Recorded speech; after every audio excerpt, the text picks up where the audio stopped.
Check చేస్తే పాలు కూడా గేదె పాలు కూడా చెక్ చేసుకుంటే ఆ గేదెలో కానీ ఆవులో కానీ ఏంటి ఉంది ప్రాబ్లం, దాన్ని ఎలా సాల్వ్ చేయాలో చెప్పేటట్టు టెక్నాలజీ పెరిగిపోయింది ఇప్పుడు బ్రహ్మాండంగా. పూర్వం లేదు, అది ఇప్పుడు వచ్చేసింది.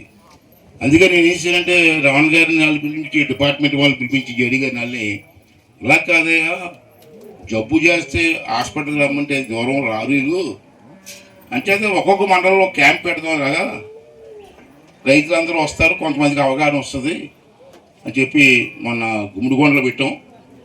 ఇది రెండోది ఇక్కడ పెట్టాం. నాకు మొన్న గుమ్మడిగొండ కూడా వెళ్ళాను, ఇది రెండోది వచ్చాను.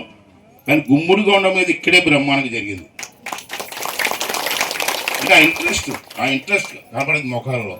మన గుమ్మడిగొండ వెళ్ళాను, ఇది పెట్టాడు రైతు తినేస్తాడు రా మమ్మల్ని నన్ను తిట్టుకున్నారు. ఇక్కడ పెట్టినందుకు నన్ను తిడుతున్నారు. అంటే మన వదిలించే వాళ్ళు వ్యాపకాలు, వాళ్ళు వ్యాపకాలు. రాత్రి ఖాళీ ఉండదు. ఎందుకు రాత్రి ఉంచకూడదు, ఇంటికి పోతుంటారు.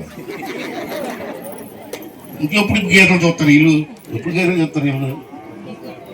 అంటే ఇంకా ఆడవాళ్ళు పెట్టుకోవాలి తప్పదు. ఇల్లుని నడిపించేది ఆడదే, భోజనం పెట్టేది ఆడదే, వంట చేసేది ఆడదే. మేము ఎంతసేపు కప్పులు తెల్ల బట్టలు వేసుకొని తిరుగుతూ ఉంటాం.